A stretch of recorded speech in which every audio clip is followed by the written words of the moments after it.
Nabuhay akong muli. Naging supplier ako ng BlackTech. Kayang magpalipad ng misile ang drone. May electromagnet na ang tangke. Bigla na lang akong naging big boss. Hindi pa nga ako nakaka-recover. Pumasok ang ex ko. Umasa siya sa government job. Nakipag-break siya sa akin. Dati, nagmakaawa ako sa kanya. Ngayon, dumiretsong naglabas ng resibo. 3 taong tuition, allowance at gamot, 34,100 lahat. Taong 2,000, pambili na ng bahay sa King yan. Sinabi niya, hindi ako tunay na lalaki. Napangiti na lang ako, di ko napigilan. Sabi mo, hindi kita mahal. Lahat ng gastos, linista ko. Sabi mong kadiri ako. Nag-inarte siya at umalis na umiiyak. Tumalikod ako at tinawagan ang kaibigan ko. Yung 2 drone na pinasabog ni Dong Butao. Mukhang ako ang nagbenta nun. Di siya naniwala, kala niya nilalagnat ako. Bigla pumasok si Captain, inaresto siya. Dahil hindi mahuli ng speed gun ang bilis niya. Sa cases, parang hangin yung kotse. Sabi ko, nilagyan lang ng invisible coating. Na-absorb lahat ng radar waves. Napaisip si Captain. Kinabukasan, sa taas ng Civil Aviation Test Area. Isang drone na parang triangle kite, walang buntot. Lumipad at pinaikot ang buong test area. Lahat ng tracking radar na wala. Visual lock only. In 2 seconds, 3.5 Mach na ang bilis. Mas mabilis pa sa fastest civilian aircraft. Nag-utos ang head ng test area ng full investigation. Hinukay lahat, hanap dito, hanap doon. Ako naman, nasa shop pa rin nag-aayos. Smart water gun na pinadala ng isang babae. Inayos ko in 3 minutes. Di pa siya umalis, lumapit pa. Nagtanong siya sa akin. Narinig ko may miracle pain kayo na hindi ramdam ng speed gun. Nagkunwari akong tanga, di ko gets. Mas lalo siyang umiti, parang may halaga narinig. Sige lang, diretso kong tinanggihan. Pagharap ko, mismong departamento na ang dumating. Kinolekta lahat ng paint sample sa shop ko. Akala nila, nahanap na nila ang sikreto ng invisible paint. Nasa kotse sa kanto ang babae, nagmamatsyag. Tumawag siya sa phone, dumating na ang department. Ipagpapatuloy ko pa rin. Nakatayo ako sa shop ko, kakalinis lang. Binuksan ko ang system panel. Isang tech point na lang kulang. Malapit ko nang ma-unlock ang industry tech upgrade report. Gabi na, 8 Malapit na akong magsara. May pumasok na mag-asawa. Kilala ko yung babae. Siya yung nagpagawa ng water gun kanina. Siya rin yung nagtatanong sa special paint. Yung kasama niyang lalaki, mga 4 na puna. Suit ay business suit. Mayabang ang tingin. Magko-close na si Boss Liha. Paano niyo alam na Lee apelyido ko? Napatawa yung babae, tinakpan bibig. Dito, sino di nakakakilala kay Boss Lee ng phone booth. Lumapit yung lalaki. Binabaan ang boses. Ako si Jia Yuli. Siya si Yang Yulan. Gusto ka naming imbitahin sa abroad. Kinabahan ako. Mukhang galing abroad itong dalawa. Isa lang akong ordinaryong mamamayan. Anong gagawin ko sa abroad? Mumiti si Jia Yuli. Dahil sa invisible paint tech mo. $300,000 annual salary. Permanent resident pa. Kaya naming ibigay lahat. Di pa rin ako nagpatinag. Nagpatuloy pa sa pang-aakit si Jia Yuli. Grand prize, luxury car, bahay, resources. Basta pumayag ka lang. Makukuha mo agad lahat yan. Sinabayan ni Yang Yulan ng magagandang alok. Industry highest salary, best environment. Basta sumama ka sa amin, Boss Lee. Lahat ng risk, sagot namin. Di ko sila nilingon. Wala akong interes sa abroad. Pwede na kayong umalis. Nagkatinginan yung dalawa. Sigurado ka ba dyan? Dito sa Dragon Country, hardware shop lang bitbit mo. Sa abroad, ikaw na ang respetadong tech expert. Sagot ko na malamig. Sa abroad, kahit anong galing ko. Dayuhan lang ako. Dito, ako ang anak ng dragon. Di ko tatalikuran ang bansa ko. Nakita ni Jia Yuli na di ako nagpadala. Nagbigay ng second option. Ibenta mo na lang formula ng paint sa amin. Magkano gusto mo? Wala. Pilit pa rin sila ng pilit kalahating oras na. Di pa rin ako nagbago ng isip. CJ, may prinsipyo ka pala. Napasimangot si Jia Yuli. Tatalikod na. Sandali, kumislap ang mata niya. Nagbago na siya ng isip. Napangiti ako ng bahagya. May 2 timba pa akong tira-tirang pintura sa shop. Gusto niyo ba? 1,000,000 cash ha. Napanganga si Jia Yuli. 2 balde lang na pintura yan. Kahit pa, ma-reverse engineer nila yan. Mas mahal pa yan sa 1,000,000. Nagpumilit si Jia Yuli. CJ, 45 minutos ang lumipas. 2 malaking kahon ng pera dineliver sa shop. Binunot ko sa ilalim ng mesa ang 2 balde ng ordinaryong pintura. Binigyan ko sila ng totoo kong ngiti. Sayo na yan. Pag alis ng 2, sinara ko ang shop. Tinitigan ko ang kahon ng pera. Hindi madaling kitain ang perang ito. Di sila titigil ng ganun lang. Kailangan pansinin ng bansa ang tech ko. Kinabukasan, kaka-open pa lang ng shop. Dumating si Donggo Tao, bitbit ang keys. Lauli, sira laptop ko. Binuksan ko ang keys case. Tinanggal that stick. Nilinis gamit ang rubber eraser. Ibinalik ulit. Nabuhay, blue dagari agad sa essay. Umilaw ang desktop. Tumunog ang system sound. Computer repair. Panandang pandagdag isa tech point. Isang tech point pa rin kulang. Biglang may pumasok. May lumapit na matandang lalaki, puti na buhok. Bata, marunong ka pala mag-ayos ng essay. Magaling ka ba talaga? Tinignan ko siya. Nakasalamin. Mukhang kagalang-galang. Ako si Song Jianhua ng Space Institute No 2 sa Beijing. Pwede ba kitang makausap mag-isa? Nagulat ako. Space Institute No 2. Matibay na proteksyon ng National Defense. Taozi, uwi ka na muna. Umalis na si Donggo Tao, dalakis. Diretsong tanong si Song Jianhua. Yung invisible paint sa G86. Saan mo nabili? Diretso kong sagot. Sabi ko, ako lang nagmix dito sa hardware shop. Naniniwala ka ba?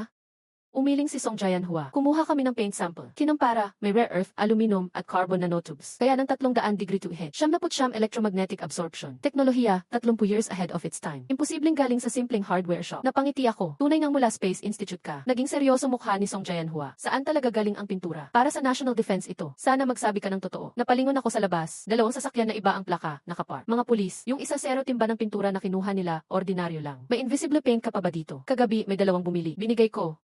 Lumaki mata ni Song Jianhua. Binigay mo. Kanino? Di kilala, siguro konektado sa Amerika. Binili nila ng $1 milyon. Nataranta si Song Jae-hwa, napatalon. Paano mo naibenta ang ganitong kahalagang bagay sa mga Amerikano? Malaking gulo ang ginawa mo. Umalingaw ang sigaw na yun at napansin ng mga tao sa labas. Lahat sila ay pumasok at napaligiran ako. Lumutang ang galit kay Song Jae-hwa at nanginginig siya. Ito ay pagtataksil sa bayan. Hindi ako natakot kahit kaunti. Diretso ko siyang tinitigan. Sandali lang, huwag kang magalit. Pinapaatras ni Professor Song ang iba. May ipapakita akong bagay sa iyo. Dinala ko si Song Jae-hwa sa likod ng bakuran. Isang malaki at natatakpan ng plastik na bagay ang nandoon. Inalis ko ang plastik. Isang fighter jet ang lumantad. Lumaki ang mata ni Song Jae-hwa. Sandaling natigil ang kanyang paghinga. Ano to? Unmanned stealth jet. Matapos ang 2 segundo, napangiti si Song Jae-hwa. Lee, ang galing ng modelong ginawa mo. Umiling ako, hindi ito modelo. Totoong jet ito. Kinuha ko ang control panel. Ginamit ko ang mga daliri ko. Lumabas ang mapusyaw na asul na usok sa ilalim ng jet. Tumayo ng patayo ang flight nito. Nag-hover sa air. Bigla itong parang kidlat na pilak at tumago sa langit. Isang aninong naiwan lang. Humugot ng malamig na hangin si Song Jae-hwa. Kasabay nito, si Wang Yang, ang piloto ng Northern Theater, ay nagpapatrol sa Su-27. Biglang lumitaw na naman ang stealth jet sa unahan. 81,101 report. Merong unidentified. Biglang tumindi ang tensyon sa command room ng Air Force. Matigas ang mukha ni Wushan, Air Force Commander. Inutusan ng 81,101 na umatake. Kailangang pabagsakin ang target. Pindot ni Wang Yang ang missile button. Isang close-range Z-8 missile ay sumugod sa target. Habang malapit nang tumama ang missile, yung jet na iyon, sa isang napakamaliit na liko na parang imposible. Biglang lumihis ang missile. Hindi makapaniwala si Wang Yang. Nagpakawala pa siya ng isang missile. Muli, halos perpektong iwas ang kalaban. Lumiko at madali na namang nakaiwas. Naubos niya lahat ng missile. Kahit kanon ginamit na niya para magbanta. Sumabog sa air ang 30 death cannon rounds. Todo adjust ng kalaban sa bawat sandali. Lahat ng atake parang wala lang. Biglang may asul na apoy sa likod ng jet. Instant na bilis, halos di ka panipaniwala. Tuluyang naglaho sa kanyang paningin. Nanginginig ang kamay ni Wang Yang sa joystick. Su-27, pinaka-advanced sa Dragon Country, sa kanya. Pero pakiramdam niya, parang clone lang siya. Kiguang hardware store. Pinanood ni Song Jae-hwa ang paglanding ng jet. Hindi mapigilang manginig ang katawan niya. Tumunog ang Nokia phone niya. Tumatawag si Director ng Second Academy of Aerospace. Old Song, lumitaw na ulit yung unidentified jet. Natapos mo na ba ang task dyan? Uwi ka na agad, may meeting. Tumingin sa akin si Song Jae-hwa. Tumingin din sa jet. Napakagat siya sa lobby. Boss, parang nahanap ko yung jet. Old Song, anong oras na? Nagbibiro ka pa dyan. Ang taas ng lipad niya ngayon. Paano mo siya mahahanap? Diretso si Song Jae-hwa. Talagang nakita ko siya. Kakalanding lang niya. Tahimik ng 2 segundo sa kabilang linya. Nasaan ka ngayon? Kinshin Kiguang Hardware Store. Nagsisigaw na si manager. Ikaw ba ang gumawa ng jet sa hardware store? Nanlaki ang mata ni Song Jae-hwa. Tumango ako, ang pangalan niya ay Sanlong. Imposible yan. Ayaw pa ring maniwala ni Song Jae-hwa. Napangiti ako. Kung hindi ko gawa yan, bakit siya nandito sa bakuran ng bahay ko? Saan mo nakuha ang mga materyales? Lalo na yung stealth materials. Wala niyan dito sa bansa. Binuksan ko ang system panel. Isa na lang touch point ang kulang. Pwede ko nang ma-unlock ang industrial research report. Biglang may nangyari. May santana na huminto sa harap ng pinto. Diretsong pumasok si Duxia Owen at isang lalaki. Namula ang mukha ko. Anong kailangan nyo? Nilibot ng lalaki ang paningin. Yabang niyang tumingin. Si Owen, ito ba ang hardware store ng ex mo? Walang aircon man lang. Ang liit naman, hinawakan ni Duxia Owen ang braso niya. Si Bing ay staff ng Bureau of Industry and Commerce. Siya ang in charge dito. Saglit kong tiningnan si Tang Bing. Ang tungkulin ng bureau, magserbisyo sa negosyo. Hindi para magpakitang gila sa poder. Nag-iba ang mukha ni Tang Bing. Maniwala ka, bukas sarado na tong tindahan mo. Napakunot noo si Song Jae-hwa. Ngayon pa, may usapang napaka-importante sa national defense. Saan ka pa, nanggugulo pa? Kinuha ni Tang Bing ang palm top sa bulsa, inabot sa akin. Sabi nila, ikaw daw ang pinakamagaling sa pag-aayos dito. Kaya mo bang ayusin to? Pag naayos mo to, tapos na usapan ngayong araw. Kung hindi, scam ka. Bukas ipapasara ko to. Kinuha ko ang palm top. Binuksan ko ang circuit board. Sira. Hindi umabot ng 2 minuto. Naayos na, may system prompt pang tunog. Na-recover ang palm top. Nabulilyaso ang plano ng may-ari na magyabang. Nadagdag ang touch points ng isa. Eksaktong 30 touch points na. Pwede ko nang buksan ang industrial research report. Binalik ko ang palm top sa counter. Ayos na, pwede na kayong umalis. Nagulat si Tang Bing. Marami na siyang pinagtanungan, walang nakagawa. 2 minuto lang sa akin. Hindi pa rin makapapayag si Duxia Owen. Leons, swerteng pusa ka lang, hindi mo kayang tapatan si Bing. Hindi ka kayang higitan ni Bing kahit kailan. Siya, siguradong mga ngasiwa na balang araw. Ikaw, habang buhay self-employed lang. Hindi na napigilan ni Song Jae-hwa. Isang manager lang iyan. Malinaw ko sa inyo. Si Lee, minimum feature, director level yan. Tawa si Tang Bing at Duxia Owen. Matanda, wala kang alam sa sistema. Lumingon si Song Jae-hwa, nainis. Umalis na kayo, wag nyo kaming guluhin. Tahimik nilang nilisan ang tindahan. Umalis na ang mga pesting langaw. Tahimik na ulit ang mundo. Matamang tumingin sa akin si Song Jae-hwa. Lee, sabihin mo nga, saan mo nakuha ang materyales ng jet? Binuksan ko ang system panel. Tinubos ko ang industrial research report. Biglang nangyari ito. May 3 military trucks na dumating. Wu Shanhe, Northern Air Force Commander. Yan Jin, Director ng Second Aerospace Academy. Director Zhang Gokyang ng 601 Institute. Ace pilot Wang Yang pumasok ng mabilis. Nakatingin si Wang Yang sa jet na napakagandang disenyo. Halos hindi makontrol ang panginginig niya. Siya talaga.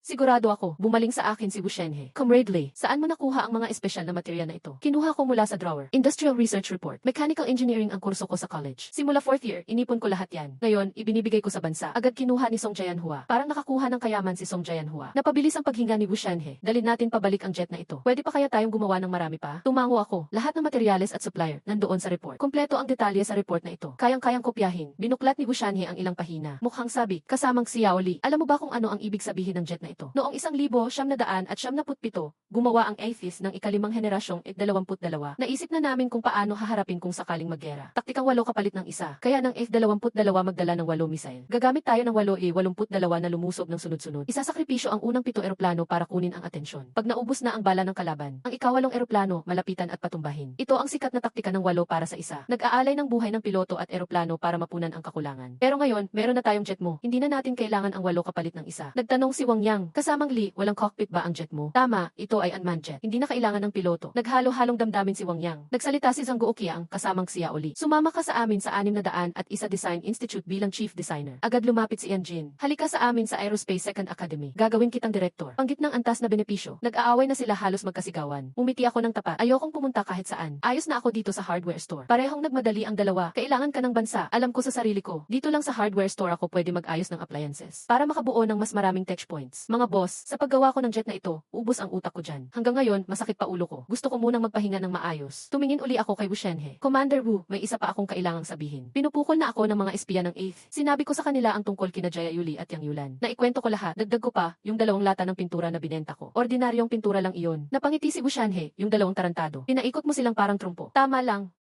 Napakamot ako, yung 100,000 dolyar. Dapat ko bang ibigay sa gobyerno? Pinaghirapan mo yan. Itabi mo, gastusin mo. Seryosong sabi ni Wu Shenhe, huwag kang mag-alala sa mga espiya. Agad kong ipapaalam sa National Security. Iingatan ka 24 oras. Nang umagang iyon, dinala ng 601 Institute ang jet. Nakuha ng Aerospace Second Academy ang Stealth Paint Formula. Kinuha ng Air Force ang Industry Survey Report. Tanghalian na ng araw na iyon. Tinatangkilik ko ang tanghalian na dala ng nanay kong si Wuxiuli. Nakarinig kami ng ingay mula sa kabilang tindahan. Lumabas si Wuxiuli para sumilip. Ang mga may-ari ng barbershop, breakfast shop at bookstore. Nagpapalabas ng gamit lahat. Bakit hindi renta ng anak ko ang bahay natin? Kumagat ako ng tinapay. Napansin ko agad ang sitwasyon. Ganitong kalaki ang impluwensya. Nirenta lahat ng buong hilera ng pwesto. At iniwasan pa talaga ang shop ko. Sino pa kundi ang gobyerno lang. Hapon, isang middle-aged na lalaki ang pumasok. Nagpakita ng Jin Eli. Hello, ako si Sun King siya ng National Security. Ako na ang bahala sa inyong kaligtasan simula ngayon. Kayo ba ang umupa ng buong hilera ng pwesto dito? Tumango si Sun King Shan. Para madali naming mabantayan ka 24 oras. Basta National Security ang bahala. Hindi na ako matatakot sa spies ng 8th. Tumunog ang system prompt. Matagumpay ang stealth paint test sa Aerospace Second Academy. Gantimpala, 0 tech points. Napangiti ako sa tuwa. Mas nakakatulong sa progreso ng research ng bansa. Mas mabilis makakuha ng tech points kaysa mag-repair lang. Si Song Jianhua ng lab sa Aerospace Second Academy, pinangunahan ang team. Ginawa ang stealth paint base sa formula ko. Pinagana ang military grade radar system. Inihanda ang radar wave test. Walang lumitaw sa screen. 79.7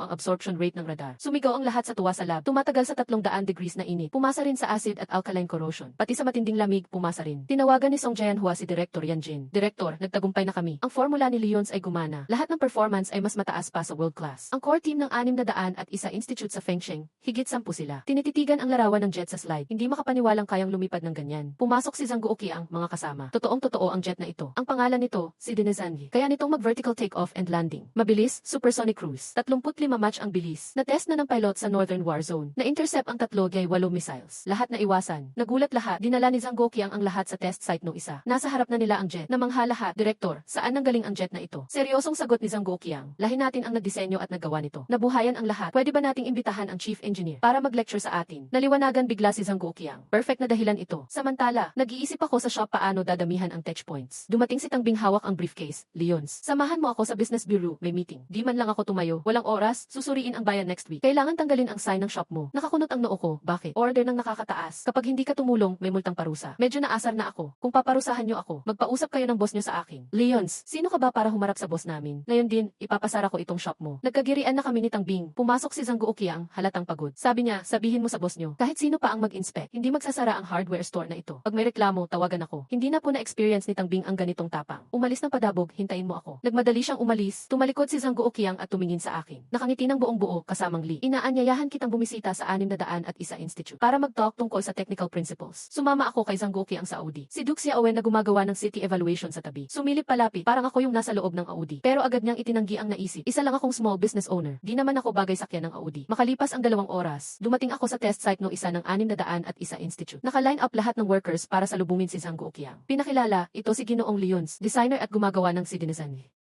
Lahat ay natulala. May konting kabataan pa sa mukha ko. Parang bagong graduate sa kolehiyo. Nagkagulo ng tanong at duda. Umiling ang isang matandang mananaliksik na puti na ang buhok. Ang paggawa ng fighter jet ay napakalaking proyekto. Imposibleng kayanin ng isang tao. Tinignan ko silang lahat. Narinig kong ang 601 ay gumagawa ng third generation na eroplano. Pero sa makina ng eroplano at sa core areas gaya ng Death Yitay na sistema, nagkaroon ng sagabal. Tama, walang sumagot. Matagal nang walang breakthrough. Hindi dahil sa kulang ang kakayahan nyo, kundi dahil sa paraan nyo ng pag-iisip. May kaagad na sumagot. Araw-araw kaming tumitingin sa foreign journals. Bakit mo sinasabing mali ang paraan namin? Tiningnan ko siya ng diretsyo, dahil palagi kayong sumusunod sa mga daan ng iba. May teknolohiyang bansa atin ang ibang bansa, pero palagi niyong tinititigan ang kanila. Pinagpipilitang kopyahin ang luma nilang disenyo ng makina. Hindi na isipang baliin at baguhin ang pagbuo. Idinetali ko ang disenyo ng makina ng War Dragon Jet, kasama ang Dasei Yitay wire system, at mga bagong materyales at iba pang bahagi. Tahimik na ang lahat. Ang gagawin natin ay sariling fighter jet ng bansa ng Dragon. Hindi kopya ng ibang bansa. Pagkatapos kong magsalita, sumabog ang palakpakan. Sa meeting room, nasa harap ako ng stage. Ngayon, gusto kong pag-usapan ang 6th generation jet. May hindi nakapigil magsalita. Yang Ali, ni 3rd generation jet wala pa tayo. Hindi ba masyado pang maaga para sa 6th gen? Tinignan ko siya. Maaga?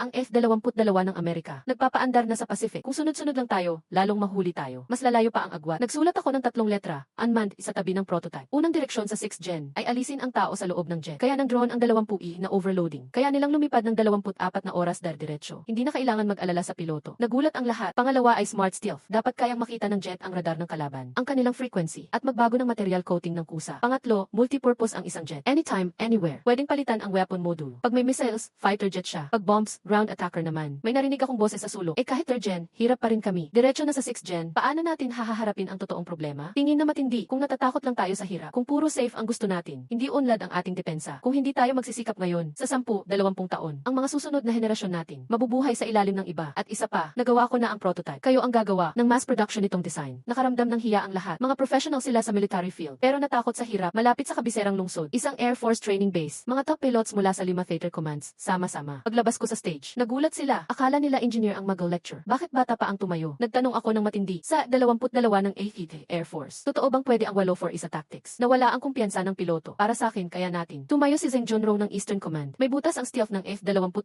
sa gilid. Gagawa kami ng 4 pairs ng A-8, tig-2 bawat pair. Kahit 7 jet ang bumagsak, magagapi pa rin natin ang F-22 sa huli. Umabor ang marami. Tumango ako. Tinignan ko ang lahat. May gusto pa bang magtanong? Tumayo si Wang Yang ng Northern Command. Feeling ko hindi realistic ang 8-4. Wang Yang, anong ibig mong sabihin? Pinapalakas mo ang kalaban. Pinahihina mo tayo. Lumanghap ng malalim si Wang Yang. Hindi ako duwag. Noong isang araw, habang lumilipad ako gamit ang Su-27, may na-encounter akong hindi kilalang stealth jet. Hinabol ko ng todo. Inubos ko ang lahat ng bala, pero di ko siya natamaan. 30 match ang bilis niya. Hindi nga matarget ng radar. Tahimik ang classroom. Tinignan ako ni Wang Yang. Kahit saan pagaling ang jet na iyon. Naniniwala ako, ang mga siyentipiko natin, makakagawa ng sariling advanced jet. Sumagot ako, tama ka. Malapit na, konting panahon na lang. Ang Amerika naman ang mag-iisip kung gagamit sila ng 8-4 laban sa jet natin. Pero ayoko ng 8-4 tactics. Ang pag-train ng piloto, kasing halaga ng ginto. Kayang palitan ang jet, pero hindi dapat isakripisyo ang piloto. Tinignan ko silang lahat. Ang misyon nyo ay ipaglaban ang bayan. Pero padadaliin namin ang laban sa abot ng aming makakaya. Dapat kalahating araw lang ang lecture. Pero hiningi ng mga piloto na buong araw ito. Bumalik ako sa Qingcheng. Pagdating sa hardware store, nabigla ako. Sa rolling door, may puting seal na kitang-kita. May pulang stamp ng business bureau. Tumingin ako kay Sun Qingshan. May nag-abuso sa kapangyarihan. Hindi ba pakikialaman ng national security? Ngumiti si Sun Qingshan. Sinadya talagang ipalagay ni Tangbing ang seal. Kung pinahirapan niya si Aim Eli, pati ang national security madadamay. Nilagyan niya ng seal. May dahilan na para disiplinahin siya. Kasabay noon, sa opisina ng business bureau ng Qingcheng, nakikipag-usap si Tangbing kay Duxia Owen sa telepono. Ang yabang niya, binuksan ang pinto ng opisina. Pumasok si Director Peng Jai. Masama ang mukha. Tangbing, sino nag-utos i-seal ang kiguang hardware? Natakot si Tangbing. Galit na tinuro ni Peng Jai. Simula ngayon, ililipat kita sa ibang posisyon. Umuwi at magmuni-muni. Kakatanggap lang niya ng tawag mula sa province. Diretsong tinanong kung ayaw na raw niya sa trabaho. Narinig ang lahat dahil naka-loudspeaker. Lahat ng sinabi, dinig na dinig ni Duxia Owen. Walang laman ang utak niya. Bakit? Bakit nung sinarahan nila ang tindahan ni Leons? Nagpaalit ng direktor ng business bureau. Makaraan ng kalahating oras, dumating si Peng Jai at mga staff niya. Sa harap ng kiguang hardware, siya mismo ang nag-alis ng seal. Pasensya na talaga, Boss Lee. Kasalanan ko ito. Binigyan niya ako ng sigarilyo. Hindi ko tinanggap. Director Peng, may ilang tao sa bureau na masyadong abusado. Sobra talagang kayabang. May sahod mula sa gobyerno, pero hindi tumutulong sa negosyante. Inaabuso pa ang posisyon. Tumango-tango si Peng Jai. Pinarusahan ko na si Tangbing. Hindi pa rin okay ang mukha ko. Pinalipat lang siya. Dapat bang investigahan pa siya kung may ibang kalokohan? Paggamit ng kapangyarihan para sa pansariling interes. Nabigla si Peng Jai. Para akong nagpapahamak kay Tangbing. Pero bigla siyang natauhan kalokohan. Noong tumawag ang leader ng probinsya, partikular lang niyang binanggit ang Kiguang hardware store. Ibig sabihin malakas talaga ang aking background. Huwag kang mag-alala, Boss Lee. Sisiguraduhin kong malalaman ang punot dulo nito. Seryosong parurusahan ang sinumang lumabag. Tumawa ako ng bahagya. Nagulat si Son King-shan na nakasaksi ng lahat. Talagang bago lang akong graduate mula sa universidad. Sundalong si Li Cheng. Tatlong spectrometer ng Lave Laboratory ang sabay-sabay na tumatakbo. Sinusuri ang pintura galing Dragon Country. Tatlong ulit sinuri ni Jimmy Richard. Ang resulta, pareho. Ordinaryong acrylic resin na pambahay na pintura lang yan. Mas mababa pa sa isa ang radar absorption rate. Nag-iba ang kulay ng mukha ni Richard. Mula asul naging ube. Baka 2 ahente ang nasayang. Gumastos ng $1,000,000 para sa 2 timba ng ordinaryong pintura. Ipinasa ang ulat sa Eagle Sauce. Sa mesa ng Defense Minister na si Allen, $1,080,000. Bumili ng 2 lata ng normal na pintura sa hardware store ng Dragon Country. Yang batang si Leons mula Dragon Country. Naglakas loob kaming lokohin. Ipagbigay alam sa Overseas Action Team. Pawalain siya ng tuluyan. King Cheng, Dragon Country. Kiguang hardware store. Ricky.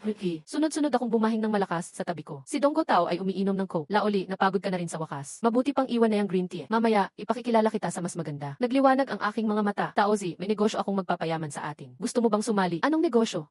Drone project ba? Kinuha ko ang isang drone mula sa likod ng counter. Dinala ko siya sa labas. Pinindot ko ang switch. Maayos na lumipad ang drone pataas. Naka-hover sa air. Uy, pahiram nga niyan. Makaraan ang ilang minuto. Pinapalipad ni Donggo Tao ang drone. Pabalik-balik sa bakuran. Hindi mapigilan ang saya sa mukha. Ang galing ng laruan mo, Laoli. Kung gawing mass production, siguradong magiging patok ito. Kailangan ko itong pag-usapan kay Papa. Tinawagan ni Donggo Tao si Donggang sa cellphone. Di pa lumilipas ang kalahating oras. Isang itim na Benz ang huminto sa harap ng tindahan. Bumaba si Donggang mula sa kotse. Maayos ang kanyang suot na suit. Ipinakita ko sa kanya ang drone. Agad kinuha ito ni Donggang. Sinaliksik niya ito ng mabuti. Xiaose, sasali ako sa project na to. Mag-invest ka ng teknolohiya. Hating kapatid tayo, 50-50. Iniabot ko ang kamay ko. Sana maganda ang partnership natin. Nagkamay kami ni Tito Donggang. Mahigpit ang hawak niyang pakikipagkamay. Maganda ang partnership natin. Pinanood ko ang Benz na palayo. Napangiti ako. Taozi, yayaman tayo. Isang malambing na boses ng babae biglang sumalubong mula sa likod. Deng Ali, pwede ko bang makita ang drone na to? Sabay kaming tumalikod ni Donggo Tao. Napatingin kami sa gulat. Mahabang buhok na nakalugay. Napakaganda ng mukha niya. Ang mga mata niyang malinaw parang tubig ng taglagas. Si Suyiksuan, si Donggo Tao ang unang nakakilala. Anong ginagawa mo dito? Akala ko nag-abroad ka na? Nasa harap namin. Ang campus bell namin noong high school, si Suliksuan. Noon, para siyang buwan na napakalayo. Ako na may parang lumot sa sulok, di pinapansin. Ngayon, wala na siyang kabataan. Pero ang ganda ay di pa rin matitinan. Mas kitang-kita ang kanyang kuna charm. Inabot ni Suliksuan ang remote. Mahinang itinulak ang throttle. Maayos na lumipad ulit ang drone. Banayad ang galaw ng kamay niya. Kinontrol ng magaling ang drone. Sa gitna ng 2 puno ng Phoenix tree. Malinis at maganda ang kilos. First time ko to nakita. Maganda ang stability at control logic. Malaki ang potential. Pwede sa agriculture at iba pa sa civil use. Geological survey, search and rescue. Kung ayusin ang power system, magagamit din sa defense, patrolling sa border, reconnaissance sa battlefield. Pwede pang gawing maliit na attack platform. Napataas ako ng kilay sa gulat. Bihira ang marunong sa drone noong 2,000 at nakakita ng defense value pa. Impressive tong batang to. Hindi lang maganda si Su, matalino pa. Talino niya ay nakakabilib. Napakunot ng bahagya ang kilay ni Suliksuan. Automatic siyang umatras ng kaunti. Di rin ako nahiya. Pasok ka muna sa loob. Sige, nagtatrabaho ka sa national security, di ba? Inabot ko sa kanya ang mineral water. Ang mission ko ngayon ay protektahan ka. Ngumiti ako. Ibig sabihin, lagi mo na akong susundan?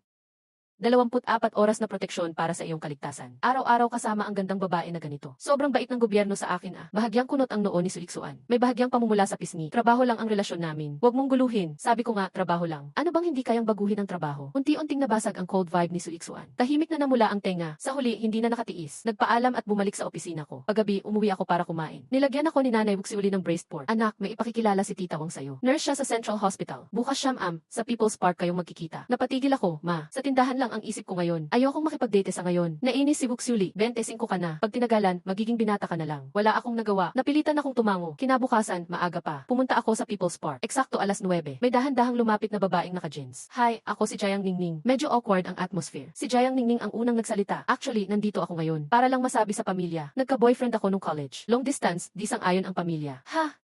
May relasyon ka pero nandito ka? Parehas pala tayo. Para lang kay mama at papa. Ayos lang, buti ganun din pala. Uwi ako't sasabihin ko kay mama. Hindi lang talaga magka-vibes. Para both sides maayos. Wala pang 5 minuto. Uwi na bawat isa. Aalis na sana ako pa uwi sa hardware. Tumunog ang phone ko. Si Donggo Tao ang tumawag. May importanteng dinner si Laoli mamaya. Imbitado tayo ni Mayor ng Lazy Town. Tungkol sa planta natin. Alas 6 sa Little King Sheng Hotel. Umayag agad ako. Bumalik ako sa hardware. Sinabi ko kay Son King-shan yung dinner. Seryoso ang mukha ni Son King-shan para siguradong smooth. Sasama rin sa iyo si Suliksuan. Magpipretend na girlfriend mo siya. Mas mahirap pigilan ang ngiti ko kaysa Guy. Pumayag kaya si Iksuan dyan? Organizational task daw ito. Kailangan niyang sumunod. Tinanggap ni Suliksuan ang assignment. Saglit siyang natigilan. Pumasok sa isip niya. Ang mukha kong may konting tupa. Di sinasadyang gumalaw ang Adam's apple. Nagmamadaling pumasok sa dressing room. Malamig ang mukha. Pagkaraan ng kalahating oras, nagsuot siya ng simpleng itim na long dress. Maingat na inayos ang buhok. Tanggal ang tapang mula suit. Pero malamig pa ring tignan. Pero pagkasama ako, medyo relax ako sabi kay Su. Napakaganda mo. Pwede bang mag-relax ng konti? Parang may utang ako sa iyo ng 8 milyon eh. Luminga si Suliksuan. Tiningnan lang ako. Nanginig ang kamao. Tahimik lang, maliwanag ang restaurant. Si Zhang Peng, mayor ng Lazy Town. Si Vice Mayor Dingbo, maagang naghintay sa SA room. May dalawang babaeng staff din. Si Zhao King at bagong empleyado na si Duxia Owen. Bumati si Zhang Peng, hawak ang tasa ng tsaa. Tinungga sandali, special guest ngayong gabi. Mag-invest siya dito sa town. Pakidagdagan niyo pa ng cheers. Dapat natin makuha ang project. Tahimik si Duxia Owen sa isang tabi. Lumilipad na ang isip. Na-fire si Tang Bing. Tinanong niya kung bakit. Pero walang sinabi si Tang. Puro hula na lang siya. Baka dahil sa kiguang hardware store. Si Leons nga ba? Malakas talaga ang koneksyon. Duxia Owen, ano iniisip mo dyan? Tinignan siya ni Zhang Peng. Pagdating ng boss mamaya, dapat alerto ka. Pakita mo galing mo. Napilitan si Duxia Owen gumiti. Opo, Mayor Zhang. Biglang, bumukas ang pinto sa SA room. Pumasok si Donggang kasama si Donggo Tao. Sumunod akong pumasok. Naitigil ang ngiti ni Duxia Owen. Sinulyapan ko ang loob ng FA room. Nakita ko ang ex niya. Katabi ni Mayor si Duxia Owen. May hawak na tasa ng tsaa. Puti ang mukha, parang natatakot. Napangiti ako, interesting to. Bati si Donggang kay Zhang Peng. Mayor Zhang, pasensya sa paghintay. Ito si Leons, business partner ko siya, at technical lead ng drone project. Nagningning ang mata ni Zhang Peng. Agad siyang tumayo at kinamayan ako. Bata pa si Boss Lee, impressive. Welcome, welcome. Sa sulok si Duxia Owen. Medyo nanginginig ang tasa ng tsaa. Di niya akalain. Si Boss Lee na tinutukoy ni Mayor, si Leons. Siya yung dating ayaw niya. Yung ex na nagtrabaho lang sa hardware store. Yung tinira nila ni Tang Bing dati. Tumayo si Zhao King para magbuhos ng alak. Boss Lee, dito po kayo. Di ako nagmadaling umupo. Tumingin muna kay Duxia Owen. Ngumiti ako, Officer Du. Nagkita ulit tayo. Nagtaka si Zhang Peng. Magkakilala pala kayo? Simple lang ang sagot ko. Ex niya ako. Biglang natahimik ang kwarto. Namula si Duxia Owen, gusto na lang maglaho. Mabilis naka-recover si Zhang Peng. Nagbiro pa. Matagal na pala kayong magkakilala. Mas maganda nga naman. Swerte, sabay tingin kay Duxia Owen. Maihalong babala ang mata. Napilitan gumiti ulit si Duxia Owen. Itinaas ang baso. Lee. Boss Lee, sorry sa nakaraan. Tagay para sa iyo. Tinitigan ko siya, di ko tinaas ang baso. Kalimuatan na natin ang dati. Nasa gobyerno ka na. Dapat magsilbi ka ng maayos sa mga negosyante. Mukhang walang mali siya ang sinabi ko. Pero masakit pakinggan. Nabigla ang kamay niyang may baso. Super awkward. Nagbawi agad si Zhao King, tara tagay. Boss Lee, ako mauna. Officially, nagsimula ang dinner. Sunod-sunod ang toast ni Zhang Peng at Dingbo. Mainit ang kwentuhan. Tahimik lang si Duxia Owen sa isang sulok. Wala siyang masabi. Tinitignan ang lahat, puro kay Leons. Pati si Mayor, panay Boss Lee ang tawag. Naisip niya ang mga dati niyang sinabi. Habang buhay kang self-employed lang. Di para sa iyo ang isang government employee. Ngayon, inabot na niya ang posisyon sa gobyerno. Pero di man lang makatagay kay Leons. Uminom ako ng ilang baso. Tahimik lang si Suliksoan, sinasandok ako ng ulam at water. Parang tunay na girlfriend na panay alalay. Binibiro ako ni Zhang Peng. Boss Lee, ang ganda ng girlfriend mo. Umiti ako. Di na dinidenay, pero si Suliksoan deadma pa rin. Pero pulang-pula na ang tenga niya. Nakita ni Duxia Owen, nabaon ng mga kuko sa palad. Pagkatapos ng dinner, si Zhang Peng pa ang naghatid sa amin. Si Duxia Owen, naiwang nakatayo. Kitang-kita niya kung paano ako tinuturing na si. Tinitignan niya pati si Suliksoan. Nakakapit sa braso ko. Sumakay ako sa itim na sasakyan, kasabay siya, nawala sa dilim. Lumapit si Zhao King. Mahinang tinanong si Xia Wen, ano ang trabaho ng ex mo? Bakit ang laki ng eksena? Hindi sumagot si Duxia Owen. Nakatayo siya sa ilalim ng ilaw sa kalsada. Umuusad ang hangin. Napapangiwi siya sa lamig. Bigla niyang naalala ang araw ng hiwalayan. Ang huling sinabi ko noon, yung maliit na tindahan ng hardware na hinahamak mo ngayon. Balang araw, hindi mo na maabot. Pala, hindi lang siya nagbanta. Totoo pala ang sinabi. Sa loob ng kotse, binitiwan ni Suliksoan ang braso ko. Bumalik ang malamig niyang itsura. Ninisian ko siya. Su, ganda mo ah. Ang galing ng acting mo kanina. Di niya ako pinansin. Tumingin siya sa labas ng bintana. Hindi pa rin nawala ang pamumula ng tenga niya. Binuksan ko ang system panel. Tuloy pa rin ang pagtaas ng touch points. Umpisa na ng drone project. Mass production na ng stealth coating. Pinasok ng War Dragon aircraft ang 601 Research Institute. Si Bingjang nagbayad ng $1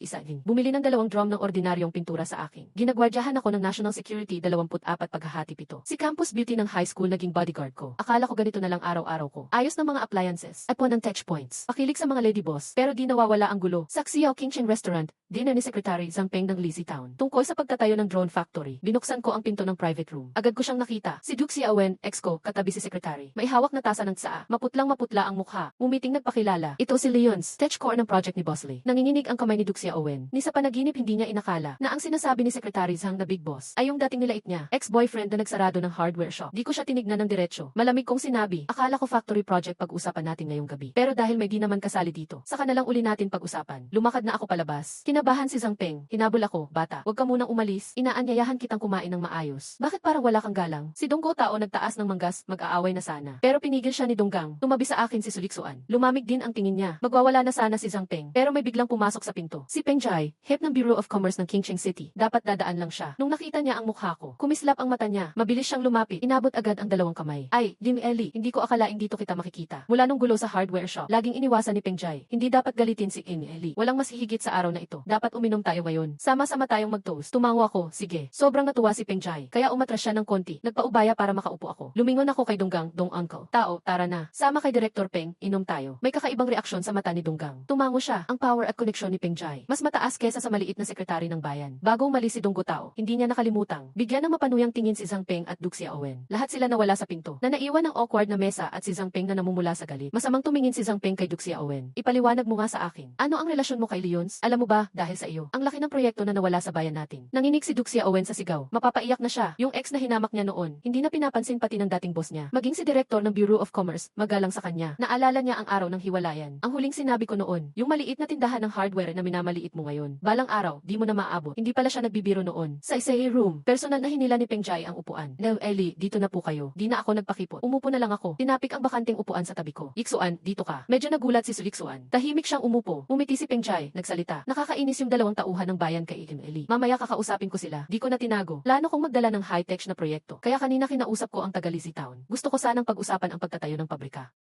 Huwag mong alalahanin ang pagtatayo ng pabrika. Hayaan mo ako dyan. Kabisado ko lahat ng industrial land sa paligid ng lungsod ng Qingsheng. Ang mga proseso ng business at tax registration, hindi mo kailangang asikasuhin. Mayroon akong tao sa bureau na aayos ng lahat para sa'yo. Pagkasabi niya iyon, saglit tumigil si Donggang at hindi gumalaw. Dekada na siyang sanay sa business sa Qingsheng. Nakikisalamuha siya sa iba't ibang departamento. Lagi siyang pilit nakangiti at kumikilos dito't doon. Pero ang direktor na ito sa harap namin, siya pa mismo ang gumagawa ng daan para kay Leons. Lalo pang nagulat si Donggo Tao. Naalala niya nung dati, kailangan pa niyang makiusap sa negosyo office para sa lisensya. Tapos halos kalahating buwan ang hinihintay. Lalo pang naging masigla ang atmosfera sa lakad. Napansin kong halos di kumakain si Suiksuan. Kaya kinuha ko ang serving chopsticks at naglagay ng steamed fish sa kanyang bowl. Maingat kong tinanggal ang tinik tapos inalok sa kanya. Walang tinik ito. Nakita ng lahat ang eksenang ito. Agad silang namangha at pinuri ako. Talagang maalaga si Eli. Yumuko si Duyuksuan at tiningnan ang isda sa kanyang mangkok. Hindi siya komportable. Namula ng bahagya ang tenga niya. Matagal-tagal din kaming nag-inuman. Sa magandang mood natapos ang kainan. Personal kaming inihatid ni Pengjai sa harap ng restaurant. Mahigpit niya akong pinigilan at ayaw pakawalan ang kamay ko. Aasikasuhin ko agad yung lot bukas ng umaga. I-inform kita agad pag may balita. Si Donggang ang naghatid sa amin sa gate ng subdivision. Sumama si Donggo Tao bumaba ng kotse. Hinila niya ako sa gilid at bumulong. Oh, Lee, sabihin mo nga ng totoo. Kailan pa kayo naging close ni Suiksuan? Umiti ako, alin ang close dyan? Nagkunwari lang siyang girlfriend ko. Umismit si Donggo Tao. Nagpaikot siya ng mata. Sino maniniwala dyan? Bakit kailangang magpanggap na girlfriend mo pa? Akala mo ba bata ako? Oh, Lee, dahan-dahan lang. Ang mga titig ni Suiksuan parang pamatay. Huwag kang padalos-dalos. Hindi ko na siya pinansin. Palalim na ang gabi. Wala nang tao sa kalsada. Ilang gulang na lang na street light ang naiwan. Nagbibigay ng madilim-dilaw na ilaw. Tinamaan si Suiksuan ng liwanag ng buwan. Kitang-kita. Ang ganda ng katawan niya, ganyan kaganda sa harap ko. Sino ba namang hindi matutukso? Salamat at sinamahan mo ako sa dinner na to ngayon. Pasensya ka na, napansin kong kaunti lang kinain mo. Gusto mo bang humanap ng makakain sa daan pauwi? Kalma lang si Suiksuan. Hindi ako gutom, bigla. May narinig kaming ingay ng makina. Isang van ang mabilis na sumulpot ng mayabang mula sa kanto. Galing sa di inaasahan likod na kalsada. Sobrang nakakasilaw ang ilaw. Nahilo ako sa liwanag, bigla pang bumilis ang van. Diretso niya akong binangga. Ingat, dahil sa training bilang special agent, bigla siyang lumakas sa sitwasyon ng peligro. Hinawakan niya agad ang pulsuhan ko at hinila ako sa likod ng matandang puno ng phoenix tree. Napasubsob ako sa gilid ng daan. Sakto lang na nakaalis ang mga paa ko. Boom!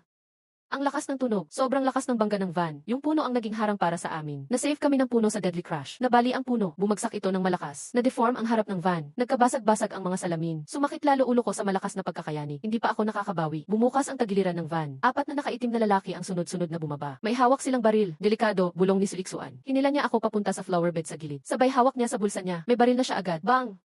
Bang! Bang! Sila ang unang nagpaputok. Tumama ang bala sa gilid ng flower bed. Lumipad ang mga batot apoy. Huwag kang gagalaw. Ginamit ni Suiksuan ang flower bed bilang taguan. Mabilis siyang sumilip at tumutok. Umitik siya ng baril. Bang! Natamaan ang isa sa mga nakaitim sa unahan. Nakatago ako sa likod ng flower bed. Tumitibok ng malakas ang puso ko. Sabi ni Son King dati, gagawin ang lahat ng mga taga-ibang bansa para mapahamak ako. Akala ko ilang ang National Security Bureau. Pero ngayon, wasak ang puno, wasak ang kotse, patay ang tao sa lupa. Lahat nagpapaalala. Namuntik na akong mamatay kanina. Napatingin ako kay Suiksuan sa tabi ko. Kalma pa rin siya. Ang itsura niyang may hawak na baril, astig at malami. Habang nagpapalit ng bala si Suiksuan, isang lalaking nakaitim ang naglakad palibot sa flower bed. Diretso ang baril niya sa akin. May ngiting nakakatakot sa labi. Mamatay ka.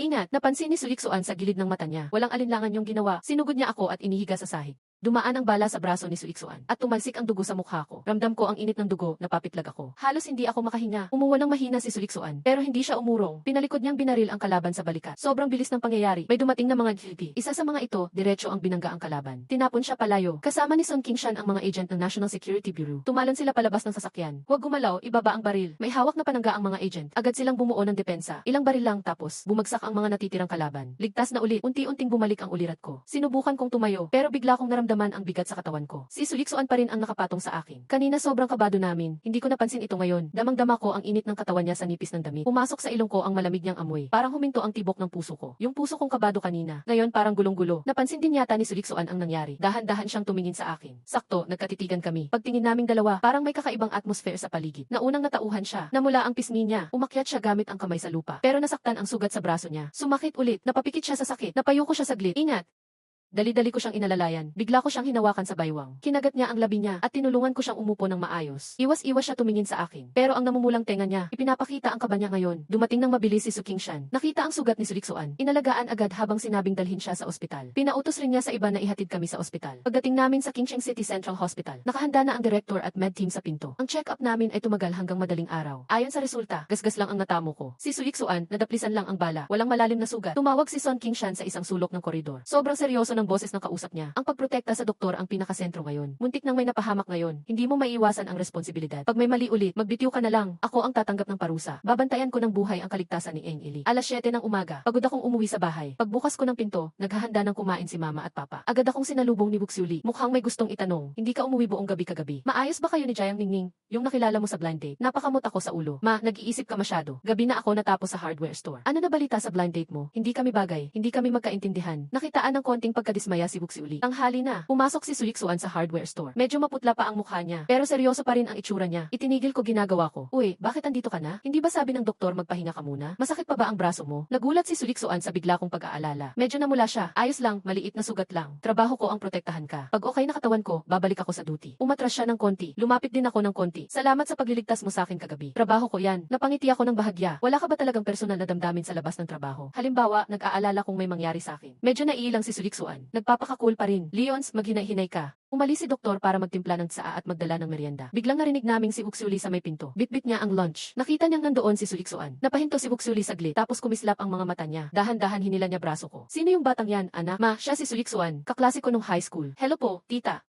Magalang na bati ni Su Lixuan. Mas naging masaya ang mukha ni Wuxiuli. Habang tinitignan niya si Su Lixuan, lalong natuwa siya. Kumain ka na dito sa tanghali, Ixuan. May ginawa akong pork adobo. Medyo nahiya si Su Lixuan sa sobrang init ng pagtanggap. Kita sa mukha niya na nag-aalangan siya. Tita, wag niyo na pong istorbohin. Walang istorbo, walang problema. Hindi na siya pinakinggan ni Wuxiuli. Pinaupo siya agad. Pag-uwi ko sa bahay sa gabi, napaupo agad ako ni Wuxiuli sa sofa. Anak, tanong ko lang ha, yung Su Lixuan na yan Eurosti. May gusto ka ba sa kanya? Gusto mo ba siyang maging manugang ko? Napangiti ako, hindi sinasadya. Ikaw ma, gustong-gusto mo yata. Tumawa si Wuxiuli. Ayos ka, magaling pumili. Dapat bilisan mo, anak. Mabait na dalaga. Huwag mong hayaang maagaw ng iba. Bukas invite mo na siya dito sa bahay. Magluluto si mama ulit. Tutulungan kitang makuha siya. Alas 9 ng umaga. Naayos ko na yung black and white TV sa hardware. Lumabas sa system na nadagdagan ng isang touch point. Biglang dumating si Donggo Tao. Laoli, may magandang balita ako. Si Derpeng ng trade office. Magaling siyang magtrabaho. Napili na niya ang bagong pwesto ng pabrika natin. Hindi pa tapos magsalita. Nagring ang Nokia cellphone ko. Si Peng Jai ang tumatawag. Eng Ali, ayos na ang location ng factory. Inaayos na ng mga tao ko ang papeles. Pinag-apply pa kita ng tax exemption at subsidy. Nakipagkwentuhan ako sandali bago binaba ang tawag. Napasimangot si Donggo Tao. Sinabi na niya sa tatay ko, kailangan pa bang tawagan ka pa? Syempre, kailangan pa. Mas marunong sa diskarte ang mga opisyal. Tumikim si Donggo Tao. Biglang nagbago siya ng usapan, Laoli. Isa pang magandang balita. Si Duxia Owen, malas niya ngayon. Dahil sa nangyari sa factory, nagalit si Sek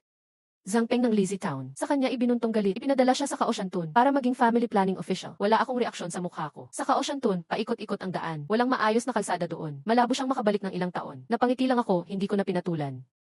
Pababa na ang araw. Tinitingnan ko ang orasan sa pader. Nakatutok sa alas 6 ang orasan. May tusong ngiti sa mata ko. Nakaupo si Su Lixuan sa gilid ng hardware store at nagbabasa. Sumisikat ang araw sa buhok niya. Lumapit ako. Ang lalim ng pagkakabasa mo, Officer Su. May kailangan ba si Monk?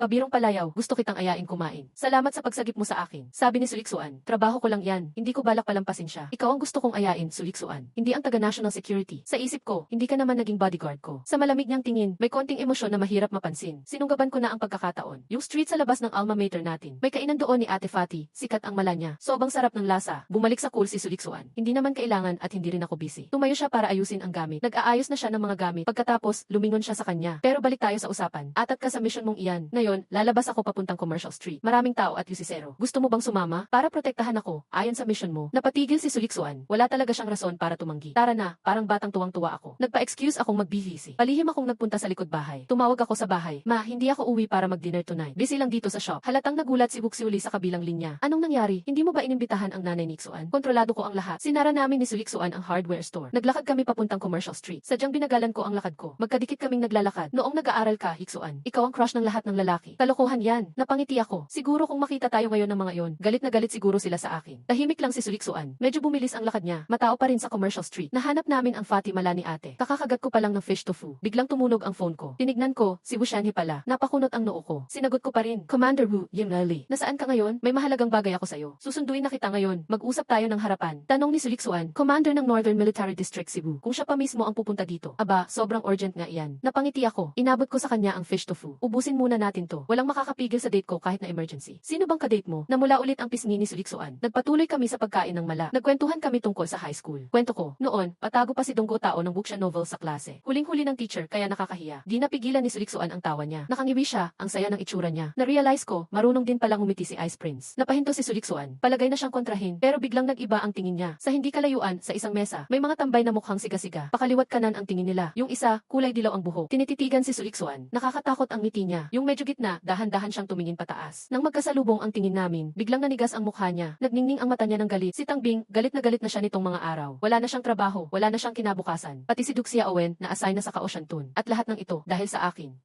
Lumapit ang kulay dilaw na buhok. Bro, kilala mo ba sila? Nagpakagatlabi si Tangbing. Ganito ako ngayon dahil sa kanila. Kasalanan niya lahat to. Biglang tumayo ang yellow hair, sabay mura. Naglakasan ng loob na harapin si Bro Bing. Ipapatikim ko ngayon ang galing ko. Tumayo at lumapit ang mga tropa niya. Alam ko na may paparating na gulo. Tumingala ako. Nakita ko agad si Tangbing. Talaga namang nagkita pa kami dito. Binitawan ni Suliksoan ang stick niya. Hindi nagpakita ng emosyon pero lumapit sa akin. Pinrotektahan niya ako. Lumapit si yellow hair sa mesa. Hinawakan niya ang balikat ni Suliksoan. Sumama ka na, ganda kay kuya. Bahagyang gumalaw si Suliksoan. Hinawakan ang pulso ng yellow hair. Pinilipit pababa. Napasigaw siya ng sobrang lakas. Sinipa ni Suliksoan sa tuhod. Tamang-tama sa baluktot ng tuhod niya. Napasubsob si yellow hair sa sahig. Sobrang bilis ng nangyari. Mga 2 segundo lang. Sigaw ni Tangbing, bugbugin niyo sila. Nagsipulot ng bote at upuan ang ibang kabataan. Binato nila sa amin. Swebing gumalaw si Suliksoan. Eksakto at mabilis ang bawat galaw niya. Inilagan niya ang binato sa kanya. Marahas siyang bumalikwas at tinamaan sa liig ang kalaban. Diretsong natumba yung lalaki. Sinipa niyang palayo ang tangkang umatake. Binangga niya ang isa pa sa tiyan gamit ang tuhod niya. Napadapa ang tao sa sakit. Ilang minuto lang. Yung mga tauhan ni Tangbing bugbog na. Namumutla si Tangbing. Nagmamatapang pero takot. Sumigaw siya. Tatay ko deputy director ng audit sa Kingsheng. Papahirapan ko kayong lahat. Kinuha niya ang cellphone niya. Dali-daling tumawag.